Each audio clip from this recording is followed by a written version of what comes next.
1987 నందు పొందుపరిచిన సూత్రములను వాటి క్రింద చేయబడిన రూల్స్ను ఆమోదించుచున్నాను.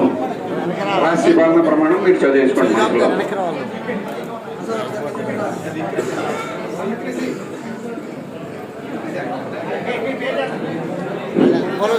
పేరు చదవండి.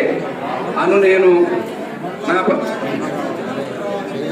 నా పరిపాలనార్థమై వచ్చిన ఏ విషయమును కానీ ధర్మకర్తగా నాకు తెలియజేయబడిన విషయములను కానీ ధర్మకర్తగా నా విధులను నిర్వర్తించడంలో అవసరం ఉంటే తప్ప ప్రత్యక్షముగా కానీ పరోక్షముగా కానీ ఇతరులెవ్వరికి తెలియజేయనని దేవుని మీద ప్రమాణం చేయుచున్నాను.